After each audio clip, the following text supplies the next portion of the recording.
to what we call final onslaught is ongoing into their areas or where they are hiding, and they cannot organize any deliberate attack. What I mean by deliberate attack, whereby they organize themselves into vehicles, 40 or 50, to go to a particular town and raid them. If you can vividly remember, there was a time that these forces moved all along from Maiduguri up to Gombe in their vehicles, Ashaka, and disrupted or attacked people and went back unattended. So that one has been achieved, that they cannot effect any deliberate attack. Like I said, when the present government come into being, that promise that security must be returned back to the Northeast, and that will be hinged on the political will of the president and the commander-in-chief of the armed forces. He has given all the necessary support needed by the armed forces, especially in terms of welfare, training, and court equipment that is manageable.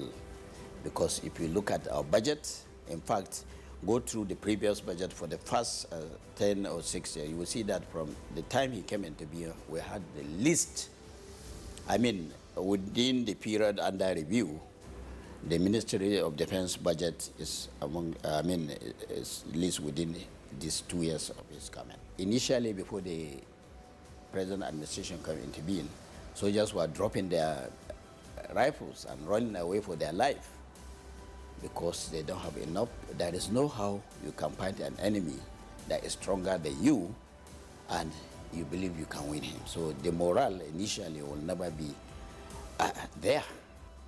Within the last 2 years, a lot of professional training have been to the armed forces. The welfare packages have been done, including the group insurance that soldiers know if something happened to them, their family will have something to back them up. Additionally, the equipment too that were given to them to fight has been enhanced. So these are the 3 key issues that have made them to work, to make them fight, and to raise their morale. Before the arrival of this administration, they hardly have 2 or 3 aircraft that can be used to support the ground forces. But now I can assure you, we have over 13 to 15 aircraft that support the ground troops. In addition to the pilots that were trained, within the last 2 years, the Nigerian Air Force were able to train over 80 pilots. And these are categories of young men, of between flight lieutenants to wing commanders. If you go to the land forces too, a lot of equipment have been inserted, like the MRAPs, mine resistant protection vehicles and other things, tanks and artillery guns were added to the equipment holding of Nigeria Force. And remember that, you see, if you compare the resources that were given before our arrival to the present, even up to 1% of what they had before was not given to the ministry. But still within the last 2 years, we were able to achieve this success because of the political will, the support, and the moral boosting of the armed forces by the present administration. When they come to a village, they ensure that both able men and women are recruited. They carry them away from the villages. When they do that, they burn the village. So over 15 to 20,000 women and children were recovered, apart from the Chibok girls that were kidnapped.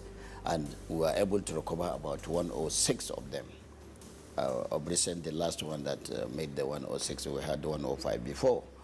These are some of the achievements, excluding the one that we see that we have degraded them. But this politically has enhanced the status quo, has increased the awareness. Furthermore, our procurement process that was before hindered by America and other countries, now we've been able to achieve some headway whereby we have come up with a new policy of what we call government-to-government policy in our procurement. Recently, the American embargo placed on us has been lifted. Hitherto, where the office of the NSA and other places were being used to ransack people, remove people's money, we have been able to block the use of vendors, whereby if we need our equipment, we go straight to original equipment manufacturer, thereby reducing the cost and reducing some of the vendors that normally go and bring PEC and other substandard platforms. My name is Audu Ogbe. I'm serving in the Ministry of Agriculture and Rural Development. We have, in the last 15 months or thereabouts, tried to do a quiet revolution. And the kernel of the revolution is taking life back to the people. So the agrarian revolution is simply the reintroduction of agriculture, the slow mechanization of agriculture, the slow inclusion of science and tech in agriculture, even telecoms and ICT into agriculture, and the results have been phenomenal. And farmers are now finding that they're making money and enjoying themselves. In 2015, we imported 580,000 tons of rice at a cost of $238 million. We cut it down in 2016 to 58,000 tons. And by the end of this year, when we deploy the new rice mills, we have 200 of them, we'll end rice importation. It's a philosophy of democratizing capitalism in agriculture. Allow everyone who is interested to participate, young and old, rich and poor. Each person has access to a small parcel of land. Our job is to help them maximize productivity by supporting with mechanization, with improved seeds. We've even completed a soil map of this country now, which has changed the yields from averagely 2 tons per hectare of grains to 5, in some cases 7.5, by simply changing the formula of fertilizer blending. And we've just concluded a deal with Morocco now, making fertilizer NPK here cheaper than it has ever been in our history. What I know is that we have created more excitement in Nigeria and in Nigerians about agriculture than any regime before now. It's amazing who is getting into agriculture: army generals, civil servants, women, youths in particular, who before now saw agriculture as a place for the disinherited of the earth. Now, with a bit of mechanization, I go around villages and youths gather and say, we want to farm. We're getting them new tractors. We're even building tricycles as tractors here. Very cheap, very fast. We'll soon be doing an exhibition here. Get the youths in, because if we don't, in 30 years from now, this country's population is well over 530 million. Who will feed them? That's the point. And that's why this excitement is key. Because if they show interest and they go in there and find it works and they can make money from it, then agri ceases to be what it was and becomes the thing of the future. And that's precisely the excitement. And the next final stage is we're going into the plantation program, because we have loans to pay. Oil and gas may no longer be dependable in the next 5-6 years. We've got to pay our loans. We've got to target $30-40 billion a year in agri-imports. So we're going into expansion of cocoa, palm oil, cashew nuts, shea butter, coconuts for coconut oil. We have these sesame seeds, soybeans, the Chinese are waiting, industrial starch.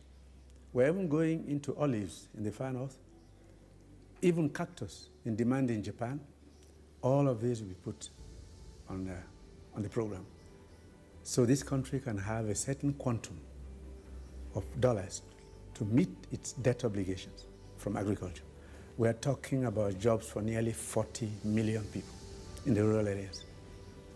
And when young people begin to become property owners, wealthy in their own environments, as landlords, not as squatters on the outskirts of the city, this country can begin to experience peace. Because until you do so, the youth are the biggest challenge to this government. Their plight, their unemployment, their sadness. I go to bed certain days very depressed because I don't like what I see as their future. We've got to engage them, make them richer and happier and more committed to Nigeria's growth. And agriculture offers the finest, the fastest route to that future we envisage. I'm Dr. Jumoke Oduwole. I'm the Senior Special Assistant to the President on Industry, Trade and Investment, and I work in the Office of the Vice President. One of the highlights of this administration was that Mr. President, in July 2016, inaugurated the Presidential Enabling Business Environment Council. It's chaired by His Excellency the Vice President, and the Vice Chair is the Honorable Minister of Industry, Trade and Investment. So the Council is a collaborative effort to pull in the same direction. It has 10 ministers, trade, finance, transport, foreign affairs, everybody that needs to be in the room, the CBN governor, the head of service, a representative from the National Assembly, private sector, Lagos and Kano State. I'm secretary to the PEBEC, so I was asked to coordinate the Council Secretariat. We became operational in October 2016 after a period of scoping. We started with 3 reforms: entry and exit of people, entry and exit of goods, and transparency using technology. So in January 2017, we had a scoping period and we came up with 7 priorities, 8 really when you add entry and exit of people, which we already had before. And we inaugurated a 60-day national action plan in February 21st. Now, the 60-day action plan delimited important things that would affect MSMEs. In January, we did a scoping mission. We spoke with MDAs, we spoke with private sector, really the MSMEs for whom this project is priority. And we came up with 8 priority areas with which to focus on. In February, on the 21st, the Council launched a 60-day national action plan, which targeted short-term interventions that would cater to the needs of MSMEs. So taking the processes of the CAC online had been quite a roller coaster, but I'm delighted to say that we are online now, which means that you can pay, you can register, you can pay your stamp duties online. The forms are consolidated, you can upload your documents, you can reserve your business name, and we have 99% uptime because we're now hosted by a private company. So we brought it down to 48 hours. We worked with the National Assembly to pass 2 bills, the Credit Bureau Bill and the National Collateral Registry Bill. And that's to make sure that MSMEs have access to credit by giving banks the regulatory framework that gives them comfort to lend to this group of businesses. With trading across borders, we've been able to significantly halve the amount of documentation required. For importing into Nigeria, you needed 14 pieces of documentation. That has been reduced to 8. And for exporting, you needed 10, which has been reduced to 7. So we've halved the time by 50%, and we believe that this ties in with the diversification push of this administration. Another thing that has been very impactful is the reforms around the visa on arrival to make sure that business people coming into the country find it much easier. We streamlined the process and made it digitized so that it's a much simpler process, and it's really coming along nicely. I am Senator Chris Mwabweze-Ngige, OON, Officer of the Order of Nigeria. I'm the Nigeria's Minister of Labor and Employment.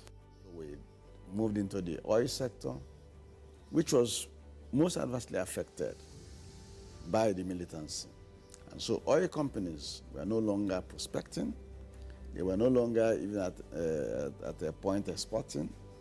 So they tried to lay off workers. So my ministry had to intervene on behalf of government and got them on a round table with the workers. And we reached what is called social dialogue and collective bargaining agreement, CBA, and agreed that instead of declaring redundancy all over the place and laying off workers, putting them out into the street, that we do what we can call shedding off of the fats on the top to protect the bottom. So what that means is that we went upstairs, executive directors, general managers, and all the people who have very big pecs, they slashed them. And we now kept the little lower jobs and the middle grade jobs. But at the same time, the middle grade jobs and the lower jobs were not to ask for promotions. They were not to ask for excessive allowances and frivolous allowances of all sorts, just for us to tidy ourselves out from where we found ourselves. We decided also to provide certain things in terms of employing people. The Nigerian police force took about 10,000 officers and men at the period in question. The Nigerian Army, the Nigerian Air Force, the Nigerian Navy, Civil Defense, which is a paramilitary organization, they all took about, in totality, about 65,000 persons into their various services. Same goes for immigration, same goes for road safety, and so many of these the paramilitary organizations. The Federal Civil Service Commission, which is the body that recruits federal civil servants for the Federation, also entered the job market to pick up some of the graduates from level 8 going to level 12. So that recruitment is ongoing. They're concluding it by the end of this month. And at least 50,000 persons are supposed to go in there. We also had a national social investment program by which we created an emergency intervention in the job market to take away some unemployed youths from the streets. And we targeted taking away 500,000 graduates of all cadres, those who read religion, mathematics, engineering, biochemistry, so social sciences, liberal arts, and the rest of them all. And we created what we called an Empower program. And under the Empower program, we had Empower Knowledge, where we take people with, from liberal arts, humanities, business studies, engineering. And the idea was for them to teach in primary and secondary schools. We did that, and with that, we took away about 200,000 persons. It's important also to let you know that the stability we are creating, and for redundancy not to be declared, we're sending it even to the banks, because the banks at one time said because the oil industry was passing through a difficult time, they were no longer responding to the credits that they were giving to them. And therefore the banks decided that the next thing to do was to start sacking, massive sack of persons. And government said, no, you cannot sack people like that. There's a redundancy law. If you want to sack, you go to section 20 of the law on the labor dispute laws. That's section 20, makes provision for how a company can declare redundancy by engaging the workers and agreeing on the quantity of people that could go, agreeing on the terms of settlement, agreeing also that as per the law is last come, first to go.